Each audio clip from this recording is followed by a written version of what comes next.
Good afternoon. My name is Joseph Morales. I'm Associate Director for Strategic Initiatives and Partnerships in the Office of Inclusive Excellence. On behalf of the organizing committee, it's my great pleasure to welcome you to another What Matters to Me and Why here at UCI. First, you should know this talk is being filmed. By entering the room, you've consented to being filmed. If you would not like to appear in the recording, then please move to the back of the room. Also, please wait for the microphone during the question and answer sessions, and if you're online, we will have a chat function. As members of the larger campus community, we spend much of our time dealing with day-to-day tasks and responsibilities, doing what's necessary to keep the university moving. What Matters to Me and Why is a chance to take a few minutes each month to stop and take a break. Every month, we have the opportunity to hear from someone who shapes UCI through a short, informal talk followed by Q&A. There is no prescribed topic. Speakers are asked simply to answer the question, what matters to you and why? To answer this authentically and frankly, and to take the question wherever it may go. The series provides a forum for speakers to talk about values, beliefs, and motivations, and perhaps share how these have been shaped by their own personal experiences, including both the highs and lows encountered along the way. The hope is to strengthen bonds between members of the UCI community and to celebrate the diversity that binds us together. Again, talks in this series are monthly.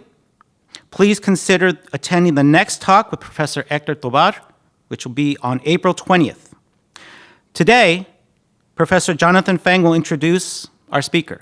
But before we go there, we have a tradition at What Matters to Me and Why. This is a special opportunity where you have students, staff, and faculty, a variety of people from across the campus. So if you're here in person, please take a moment to introduce yourself to the person nearest to you. And if you're online, you will be moved into a chat. Just introduce yourself and where you are on campus. Thank you. So I hope you enjoyed meeting a number of people sitting next to you, and I'm sorry to have to cut you off. So now it is my privilege to get to introduce our speaker today. So Andrew Penner is a professor of sociology in the School of Social Sciences. He grew up in Japan and actually lived there most of his childhood until he went to college. Then later he received his PhD from Berkeley and joined the UCI faculty in 2008. He currently serves in a number of positions. He wears many hats on campus, but is the founding director of the UCI Center for Administrative Data Analysis, is also affiliated with the UCI Center for Population, Inequality, and Policy, and also UCI's Center for Organizational Research. Andrew's research focuses broadly on questions around inequality in education and the labor market, paying particular attention to how society creates categories and sorts people into them, and the consequences of these categorization processes. He has won many awards, is the member of several editorial boards, was named a UCI Chancellor's Fellow in 2014, and recently became an elected member in the Sociological Research Association. At UCI, he has also contributed in many service roles, too many to mention, but just one in particular I'll say is as a member of the Chancellor's Advisory Council on Climate, Culture, and Inclusion, which is also sort of the broad umbrella under which What Matters to Me and Why is organized. And he's been there as a member since 2014 and currently chairs one of the working groups. So I've had the privilege of knowing Andrew for many years. I think actually we're relating basically since he arrived on campus. And I have to say I've always found him a deep thinker. He has a way of looking past the easy answers and thinking hard about how things are structured. His work on how categories are created in education is, of course, extremely relevant for basically all of us here who live, work, teach here at UCI. And for me, when I'm in conversation with Andrew, I sometimes feel like that famous fish who kind of is told about and discovers the fact that there's this thing called water. And you know, I have this feeling of, oh, I've been here in an academic environment basically my entire life, but now I finally see some of the assumptions I've been making or some of the structures that have been in place that have influenced my entire life. So with that, I'm happy that we all get to hear from Andrew today, and I'd ask you to join me in welcoming him up to the podium.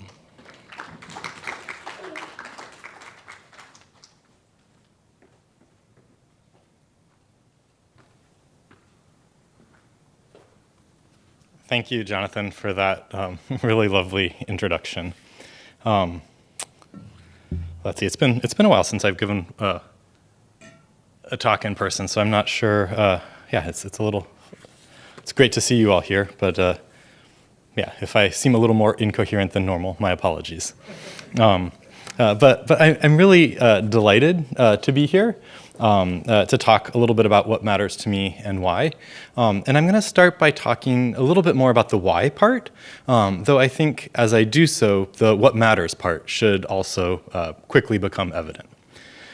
So last Thursday, my family and I celebrated the one-year anniversary of my brother Daniel's passing. And Daniel was 16 months younger than I am and was a strong center of gravity in our family's life. My parents tell me that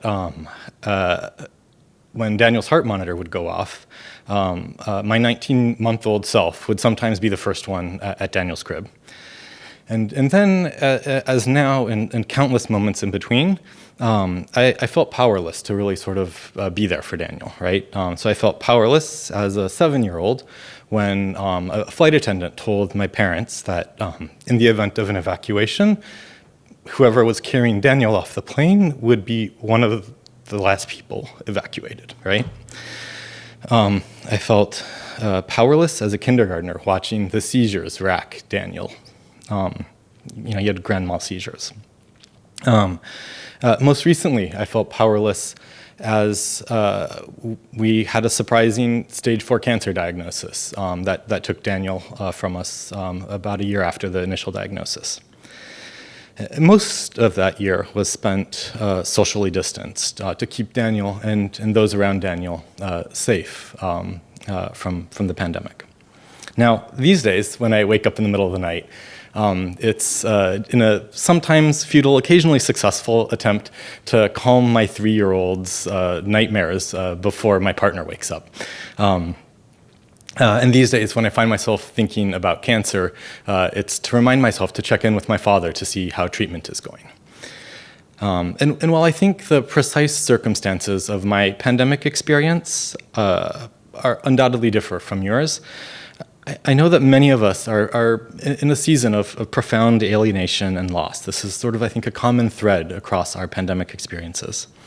And I'm sure that it's not lost on you that at the beginning of the pandemic, there were many accommodations that were made, right? In the face of COVID, I think we briefly remembered our common and shared humanity. And now, even I think as the most vulnerable among us are still, living in fear, we've decided that it's time to move on, right? And we're relegating back to second-class citizenship those who are unable and for whom it is unwise to do so. And I'm sure that it's deeply frustrating to you that having sort of once glimpsed this sort of moment of care that we can take for each other, that instead of normalizing this care, we're instead choosing to normalize the waves of hospitalizations and death that we witness. And I find myself asking, in what kind of a world could such priorities make sense? I think often of a time when I was in high school where, sort of AP season, and before I sort of disappeared up into my room to study for the test, I reached down and Daniel was sitting on the floor. I reached down and scruffled Daniel's hair for a bit longer than normal and caught Daniel's eye. And Daniel just started laughing and laughing. And it made me reconsider my relationship with my schoolwork, right? Why should I spend so much time studying for a test when with such a small amount of time I could bring so much joy? It was one of the more poignant moments, I think, that made me wonder, in what kind of world does this make sense? And our pandemic response, I think, has reminded me again, how practiced we are at ignoring the humanity of those around us. this is something I think a lot about. I think both professionally and also personally, right? So to put a sociological spin on an example from philosophy, it takes a phenomenal amount of training to walk by a child drowning in a fountain and not intervene, right? To not do something. And we as a society seem intent on learning how to carry on as though nothing was happening and to create social structures that will enable us to normalize that lack of care. And I think placing Daniel in the category of disabled was one way that society did this, right? This was a categorization that allowed us to encounter Daniel without really encountering Daniel, right? We devalued and dehumanized in both big and small ways, right? So when society looks at Daniel's life, they usually define Daniel by what's missing, right? So to take just one example, growing up in the evangelical church, I met many people who wanted to fix Daniel by praying for Daniel, right? So that Daniel would better fit their understanding of what a life with value should look like. It was much less common for me to see people value Daniel and treat Daniel as fully human. I still remember how at one church that my partner and I attended, at the end, everyone would sort of hold hands and sing, "Let there be peace on earth," and it was a sort of really lovely moment. And someone reached out and treated Daniel just like everyone else in the congregation by grabbing Daniel's hand, and it brought me to tears, right? Like I just started. Even now, I can't really think about it without starting to tear up, right? As a 30-something-year-old.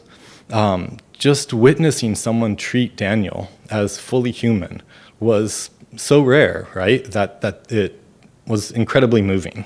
And from my perspective, I think to the degree that what we see in Daniel's life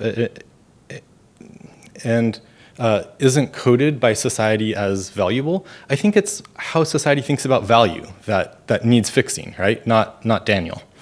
And I wish that I had grown up in a world that was better than this, and I want us to be better than this, right? So I want to talk a little bit more about the world I grew up in. Jonathan sort of mentioned briefly I grew up in Japan. I actually grew up in Yamagata. For those of you who know, I'll be surprised if many of you know.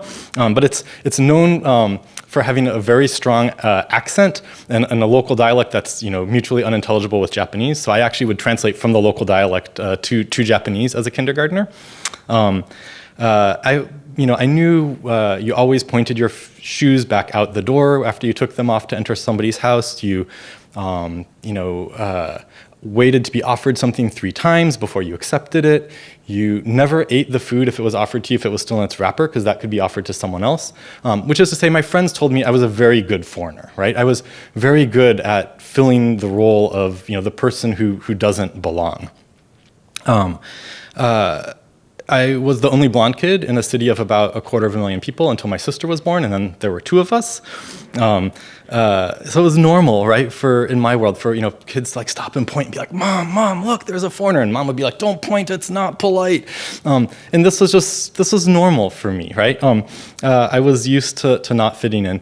And then in the States, when we'd come back to visit, I was the kid from halfway around the world who looked like everyone else, but my English, for example, was so heavily accented that my American extended family didn't realize I was speaking to them in English, right? They're like, "This doesn't sound like English, doesn't sound like Japanese." It's like, "No, that's English," as my parents were explaining, My parents were missionaries, as were my grandparents.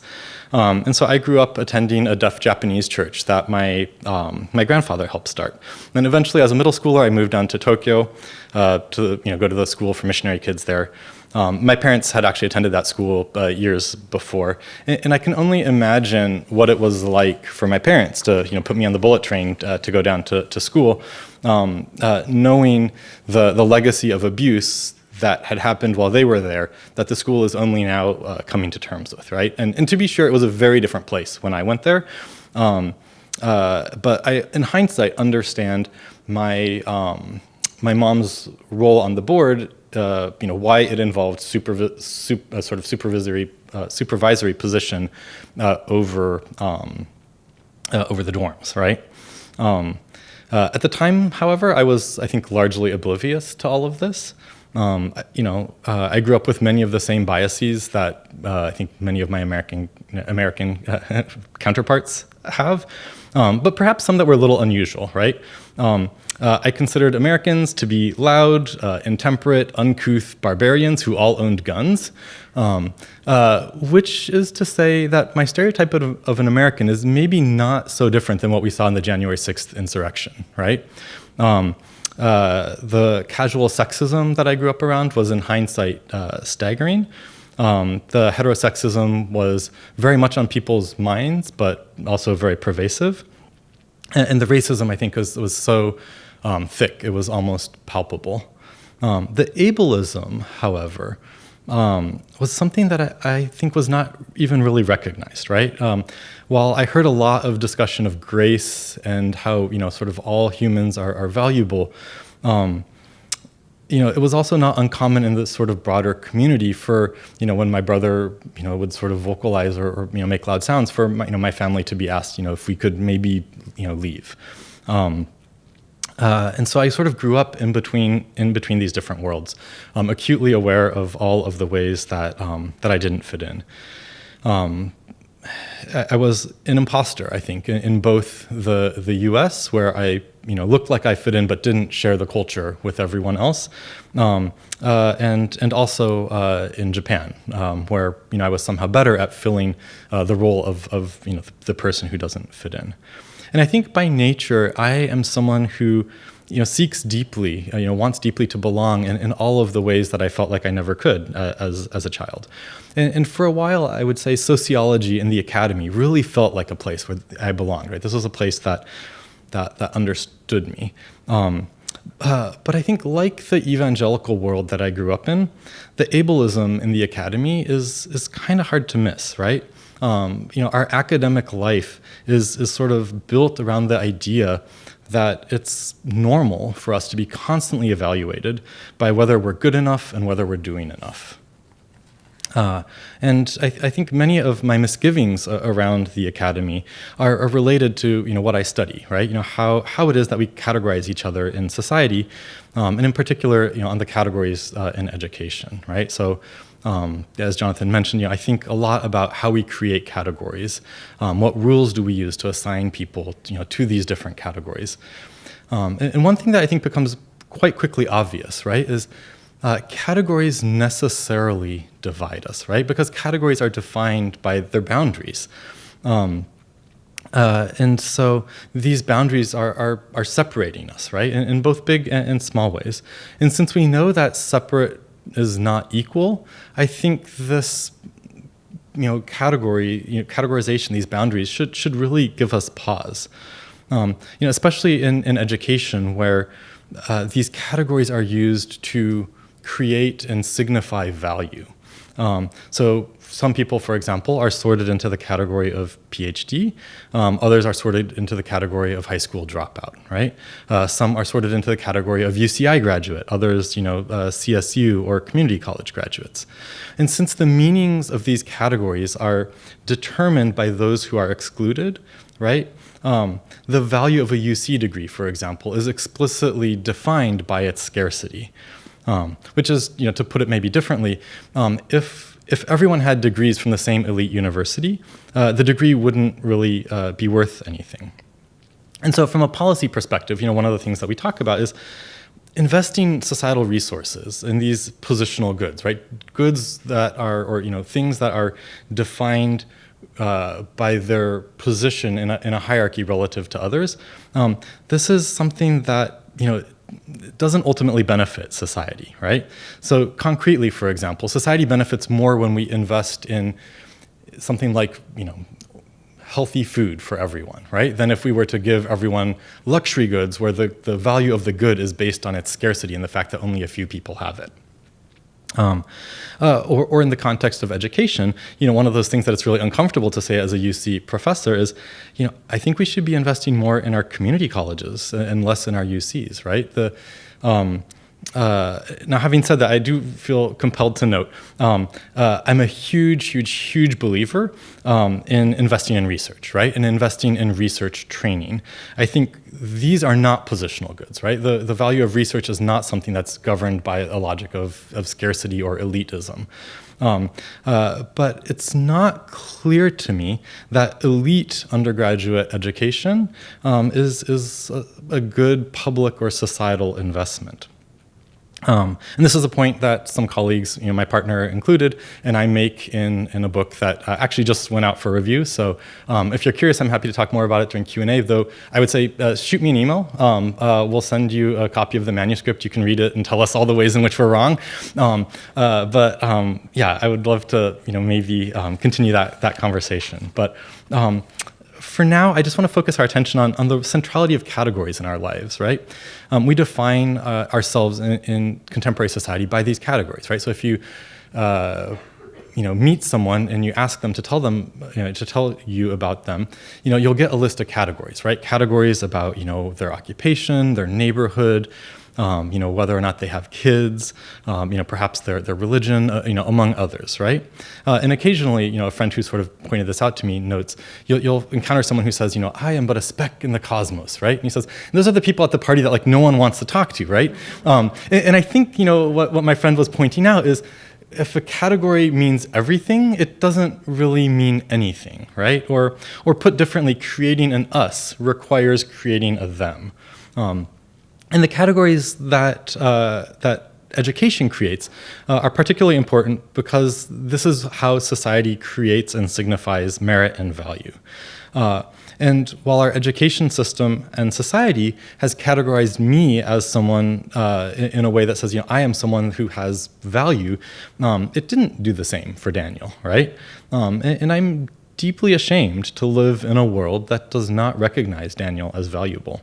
And I struggle, to be quite frank, that I work at an institution that was created explicitly, in my reading of the California Master Plan, to celebrate me at the expense of my brother. And I think it's also important to recognize that a society structured around categorizing each other based on our abilities has profound implications, even for those of us who are typically celebrated, right? So one of my very successful colleagues described getting tenure as you broke it, you buy it, right? Which is rang true to me. And I have many friends that I think have been deeply hurt by how they were categorized within the UC STEP system, right? And I think one thing that maybe feeds into this is we typically only see each other's successes, right? So if you look at my CV, you see what you don't see, right, are the grant proposals that weren't funded, the papers that were rejected. You don't see, for example, that my department voted not to support me when I went up for promotion to full. And we also don't see the toll that this can take, right? So, for my part, I had my first anxiety attack, actually, after my department voted against me in my promotion to full. And after that, when I would go into my office, I would, would sort of trigger these anxiety attacks, right? And that's, not something I think that we typically see. It's not something that we understand necessarily as a cost because it's hidden. But I think it is, this system we have of categorizing based on abilities, deeply affects us all, right? I will just note, I think, because of this, I probably was the only person that was really happy that the pandemic normalized working from home. I was like, this is amazing. But I do think, while the details differ, right? From conversations with many of you, I'm not alone in being deeply affected by the categorical distinctions that we make to signal value to each other. And even people who are at the absolute pinnacle of the profession confide that they worry about not being invited to the next invitation-only conference, or they have in one case recurring nightmares about not signaling their status in the right ways. And so I want to think a little bit about what can we do about this, right? Is it possible to imagine a university that isn't inherently ableist and that doesn't judge people based on their abilities? And my honest answer is that I'm not really sure. And I say this fully recognizing that this is like the point in the talk where I'm supposed to like say something like inspirational or like, have like a, tidy recommendation for like, what we can do that makes it all better. But, in the spirit of, being frank and honest, I'm not entirely sure that, that we currently have the collective imagination, for example, to conceive of a world that isn't ableist. And that if we can collectively imagine such a world, that we have the tools we need to create it. That said, I do think that we can develop our collective imagination, and I do think we can learn how to create categories in less problematic ways. So even if it's not clear from where we currently stand, how to build the world that we ultimately want to live in, I do think that we are, can come to a place where we can perhaps get a better understanding of what such a world might look like. So, as a sociologist, maybe I'm hoping for a revolution, as we always are, but also, that incremental change might be needed to get us to where we can understand the revolution that we need. I'm not sure. And I'll also note, it's challenging for me to think about this, and I know that I have a lot to learn, right? So for the better part of the past 4 decades, undermining ableism for me has been inwardly focused, right? On my family, and as we sort of tried to help those who encountered Daniel see that Daniel should not be defined by what Daniel was lacking, right? Or what society thought Daniel was lacking. And while my sister was strong enough to do research and teach in the areas around issues of disability, I was not, right? But recently I've begun what I hope will be a fruitful collaboration in this area, and I'm curious to see where this goes. As my thoughts about ableism move from something that is largely centered around how my family could minimize the harm of societal devaluation to Daniel, to understanding how I can maybe fruitfully engage in these questions more broadly. And as I wrap up, I want to offer a couple broader reflections from across the past 4 decades, which, for me are my only 4 decades. And I think, one of the things that when I sort of think about this that matters to me is, learning how to love each other well. And I think learning how to love each other well means recognizing our shared humanity, right? And this means, in part, reconceptualizing value. And when it comes to ableism, I think oftentimes this falls into the trap of inspiration porn because it's easy and it doesn't require letting people become fully human to us. But if we think about the people that we encounter in our lives, right, we function by treating most of them as an amalgamation of stereotypes. So I know, for example, from when I was in grad school, one of my regular bus drivers, was someone that I knew personally. But the rest of them, I didn't find myself wondering, how their parents were doing, how their kids were, what was weighing on them that day, what brought them joy. They were just, stereotypes of what bus drivers were to me, right? And if you think about what it takes to walk by, one of a fellow human who's asking for food or for shelter in the way that those of us who've lived in cities routinely do, it's really kind of staggering, right? The way that we sort of dehumanize each other, right? We actively use stereotypes and social distance and physical distance to create worlds that enable us to ignore this need. And if we understand ourselves as somehow unable to recognize everyone we encounter as fully human, right? Then the limited number of spots we have for people who do get to be fully human to us becomes one of our most guarded assets, right? Because these are the people who can make claims on our lives that we have to respond to. And I think typically we allocate these spots to people that are like us, right? That have similar levels of privilege. And I think, maybe we should think about, how do we allocate them in ways that, cross the globe and span privilege and things like this. And this is something that I think loving each other well requires of us. Second, I think loving each other well means creating a healthy community where we can all belong.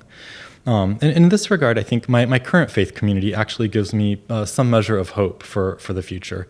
In as much as I see a community that is really committed to extending grace to all those that they encounter. And committed also, I think, to having the humility to understand that they often fall short of this, right? And that we are not yet fully the people of grace that we aspire to be. And in my experience, I think grace is a really crucial antidote to merit and to sort of merit-based categories. And this is something a sociologist named Victor Tan Chen has written about and has sort of informed my thinking. And I think something that I am learning is loving each other well also means learning to be gracious to yourself, right?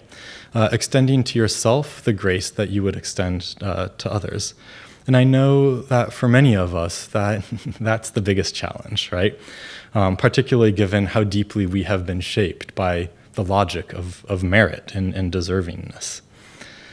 So maybe I'll close by thanking you all again for the chance to be here and to talk to me, or to talk to you about what matters to me and why. I recognize that this talk and my reflections today reflect this season of my life in all of its messiness. And as I noted at the beginning, I know that there are many of you who are in similar spaces where sometimes clarity and coherence can feel like luxuries. And so if you are in such a space today, I hope you'll take some solace in knowing that you're not alone. Thanks.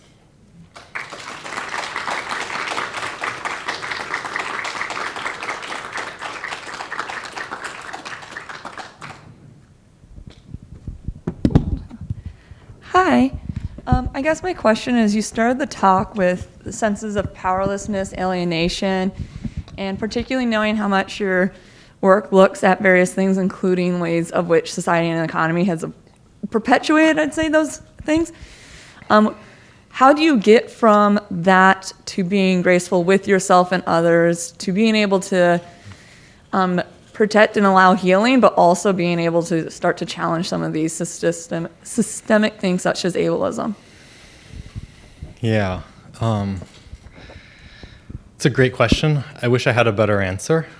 I think not well is like my honest answer for me. I think I think for me, finding a community where grace is practiced is central, right? Where people aren't defined by what society sees as lacking, I think is really important. I think it's in the context of that community that we can start to understand ourselves, not just in terms of merit and how, these kinds of capitalistic, I guess, understandings of ourselves, right? Like, capitalism, I think, is very much the logic of ableism, right? Like, you're defined by, or you're valued based on what you can produce.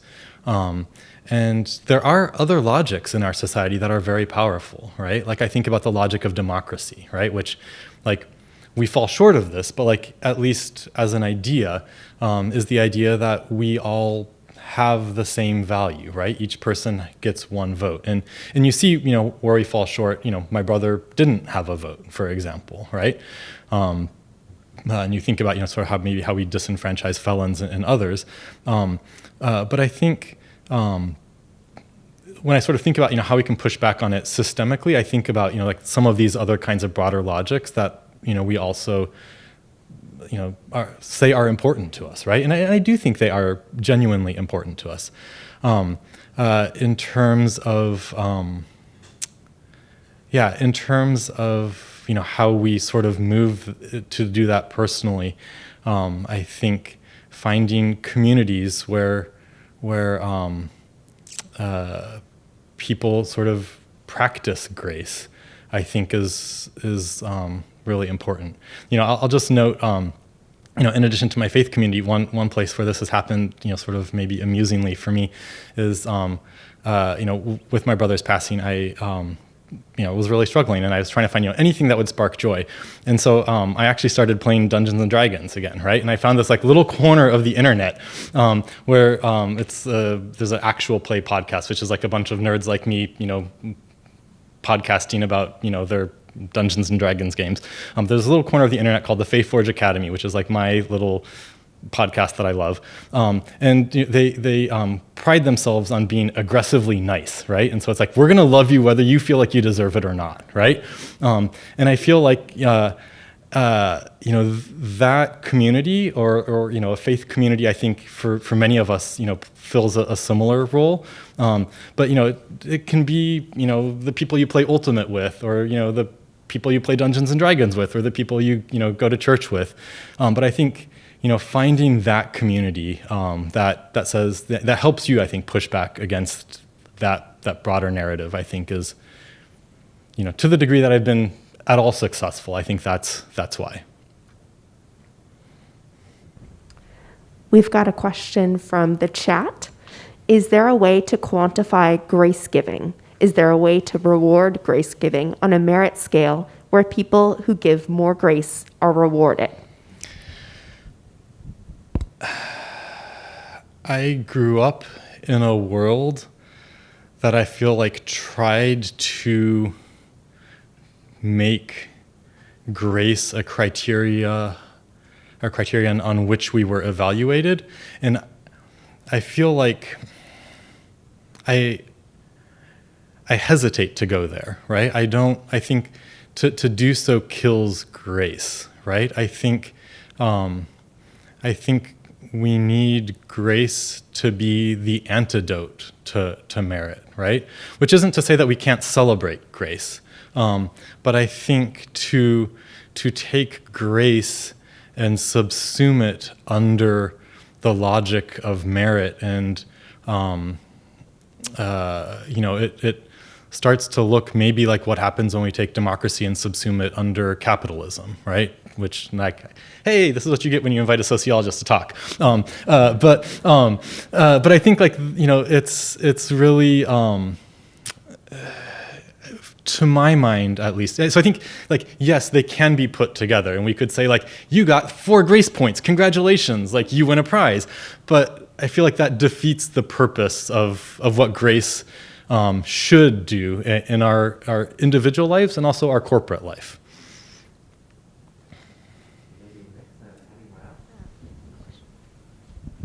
Hi, thank you. That was very moving and thought-provoking. And I'm wondering, what are ways that you see our education system, and I mean K-12, but also here, whether UCI or higher ed in general, can be doing a better job or taking more practical steps to have our kids have that kind of awareness, sensibilities, understanding where the bias is inherent in our society in ableist ways, and how to make that visible to, okay, our kids, great if we could start raising them into that, but then even, okay, all of our students around here, grad and undergrad, faculty, staff, bringing that awareness. What are some ideas you have for that?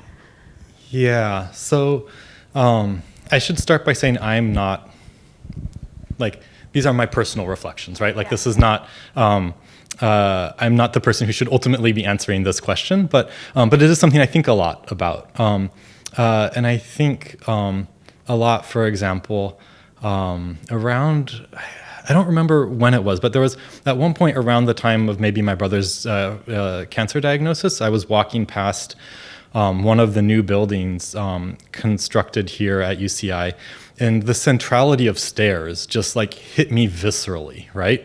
On one of our new buildings. And it was as though it was saying, like, this is who we imagine this building to be for. And, like, yeah, there's an elevator over there for those of you who need it. But, like, this is sort of, in our conception of who this space is for. So I think there's sort of concrete things we can do, in that domain.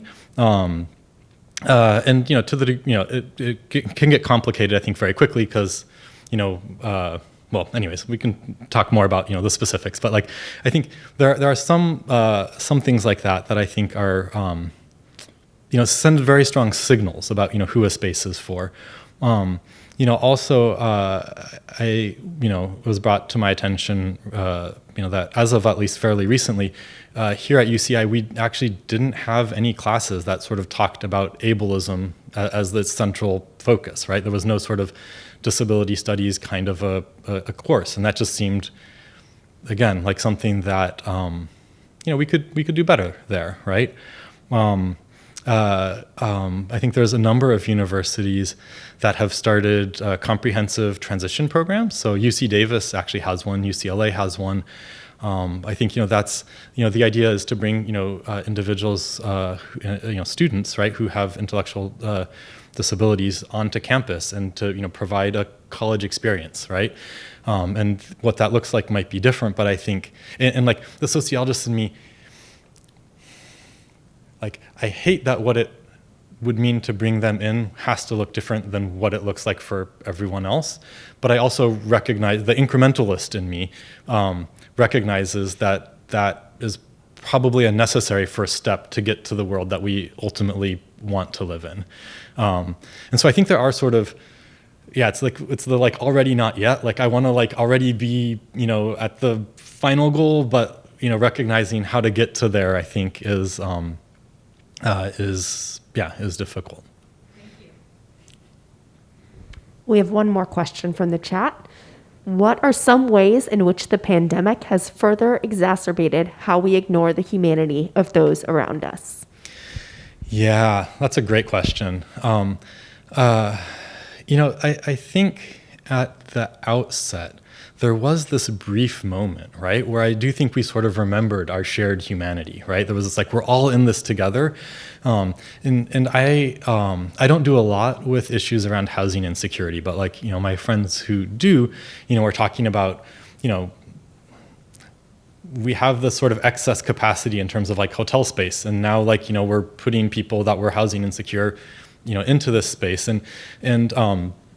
My take was, or my take, in hindsight is like, well, this happened because, we were worried about that community becoming a reservoir of disease, right?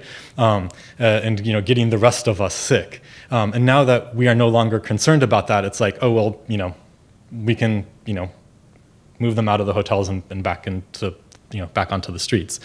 And I think that is, that was heartbreaking, right? To sort of see what we could do and then to move away from that, right? And I think, in some ways, like the pandemic is like, when I think about like the global challenges we face, rising populism, climate change, the pandemic is like easy mode, right? And we kind of failed. And so, if we think about like, the trust that it's going to take to, address issues like climate change or issues like, populism, I feel like, a pandemic where we should be able to sort of recognize that like we do best by helping all of us, like that's like the best case scenario for the kinds of helping encourage the kinds of thinking that should help us come together and solve this collectively. And instead, I think what happened was, those of us that could retreat into our, lovely University Hills homes, like myself, did. And I think it, instead of creating a sense of solidarity, enabled us to, make our lives smaller. And I think that's, not conducive to recognizing the shared humanity in people who are different from us.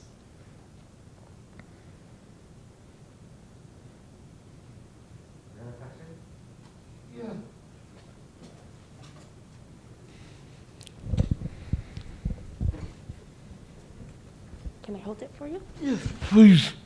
Hello, Professor. So, now that we're coming at least into a lull in the pandemic, how would you suggest as a community coming out of our little world and coming back together? Thanks, Andrew. That's a great question. Again, I wish I had a better answer. I think, honestly, I think you're better positioned and have more expertise to answer this question than I do, but I'll just say the things that I've been sort of struck by, which is, I think, remote work for many people offers opportunities to contribute in ways that they can't, I think, when we're trying to be face-to-face, right? I think for some people, even though we're at a lull, it's not yet wise or safe to be back in person. And I think that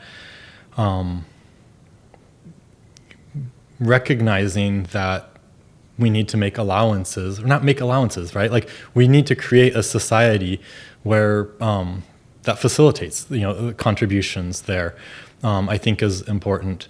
One of the things, I guess, that I was struck by, and I assume, I shouldn't assume, but I can't help but think that you also were, was, there had been sort of a push to move to sort of more online and remote options for years, right? From advocates in the sort of disabled community saying this is something that would help our students and a broader range of participation, and the response was always it's too hard, it's too hard, it's too hard, and then basically overnight it happened, right?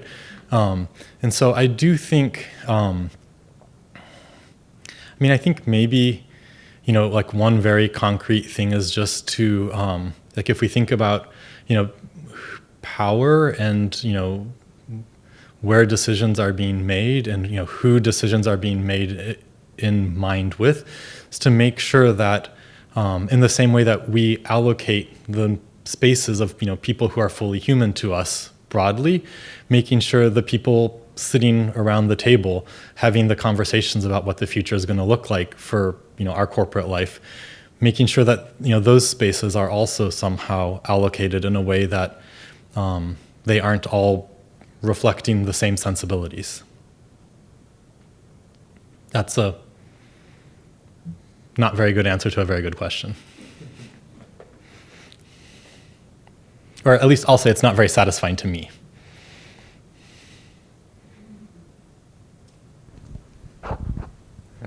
Okay, so maybe I can ask one. I'm sorry to follow these more profound questions with the very sort of newsy one.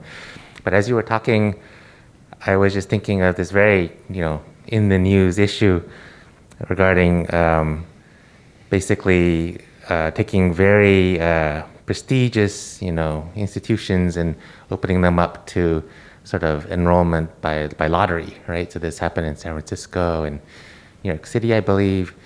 And maybe I should just read the book you guys have written, but I thought, for me, this is an issue where I can sort of see both sides, and I just wondered how you would recommend thinking about this. What is the right way to process these things? It's a very controversial, a lot of high sort of emotions on both sides, but I wonder if there's a more thoughtful way that you have understood it.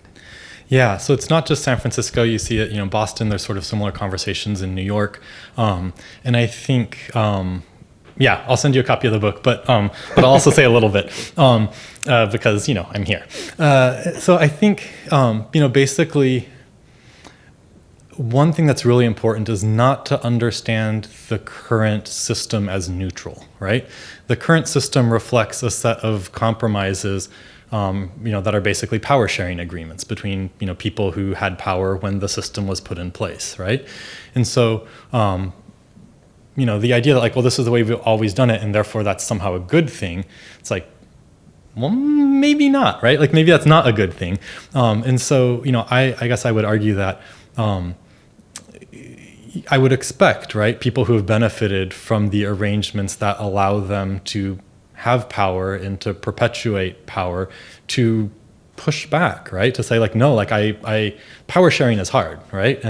And so I think it is what is required of us, but I think it I mean, required by whom, right? But I think like it's what we should aspire to. But I think it's not something that for most of us comes easily. But I do think, it's a little bit perverse to me that we celebrate selectivity, right? As opposed to celebrating access, in public education in particular, right? So, when we have, tax incentives, maybe we should say like, you're serving the public good to the degree that you're providing broad access. And so maybe, we should have, these incentives be tied to access and reward people for providing broad access as opposed to, currently like the U.S. News and World Report, for example, it's like, how selective are you, right? And this is what we celebrate, right? And we try to like reverse engineer the rankings so that we can, not game them, but like understand how to move up in the rankings and, be more selective. And that feels misguided, right? Like it feels like it takes us further away from the world that I think most of us want to live in, right? I think like if we take a step back and say like, do we want our children, our children's children to live in a world that is hyper competitive and where you're, fighting for these slots or do we want to live in a world that, is governed by, broad sort of access? I think, I guess I would like to think for most of us that, maybe this is just the optimist in me, that we would want to live in the world of broad access. And then like when it hits close to home, when it's like, but you're taking away this thing that like, I value or that, is, central to my understanding of the world. Like it's hard, right? Like it is hard to give that up. But I guess I would say like, I think, for me, from a faith perspective, I think it's what we're called to. And I think from, a decent human perspective, I think it's, what we're also called to. Yeah. All right, thank you. So, is there one question that just came in on the chat? No? No. Okay. Are there any more? One last question, maybe? It's on here, okay.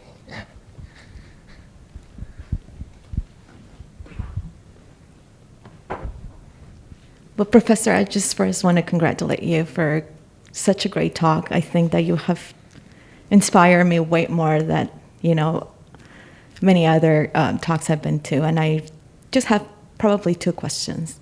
The first one is, I understand that your background varies from a lot of the faculty, even here at UCI. And I strongly believe that that really has a lot of influence into what your work has been done, or the kind of work that you've been doing. And not just that, your ideology, right? How is it that you can come and present those concepts the way that you have been? And I kind of just want to hear it from you. Is my perception true? Is it where you came from, that bicultural, has really shaped, for you to be the person that you are? And if so, what would be the recommendation that you have for those faculty that may not have that background and still have some sort of access to modify some of these concepts or to really understand or clarify some of this ideology that have been imprinted for a long time? Yeah, no, it's a really wonderful question. Thank you.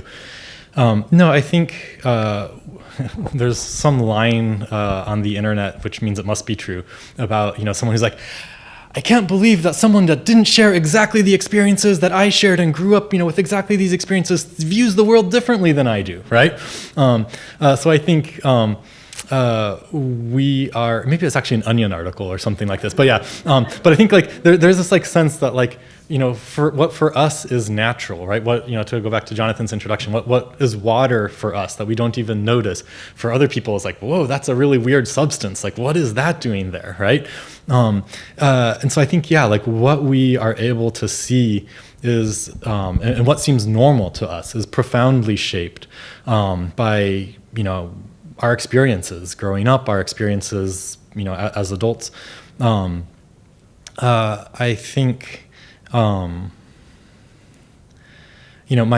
parents, I shared what I was going to say with them before talking today, just to make sure I wasn't saying anything that they were uncomfortable with me saying.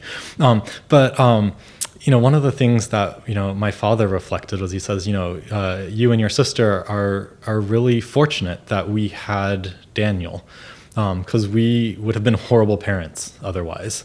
And that something about, caring for Daniel and encountering how society viewed Daniel changed them profoundly. And I want to, again, be careful not to move into inspiration porn, right?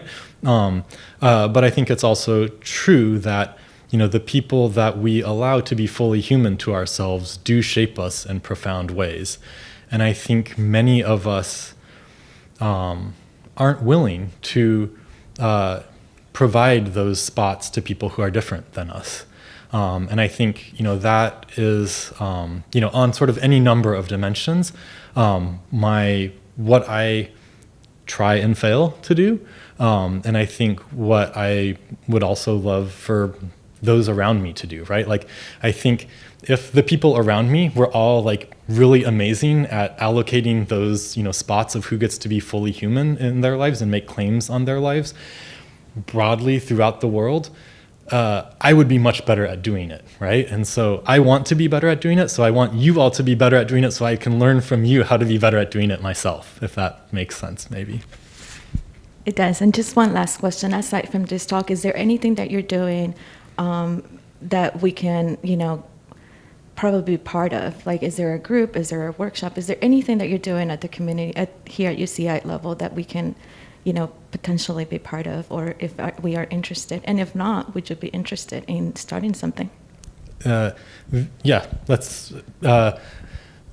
There are several nascent efforts, I guess I would say, yeah, please reach out. Thank you, Andrew, for such a wonderful talk and for leading us in all this fascinating discussion. And thank you all for the questions.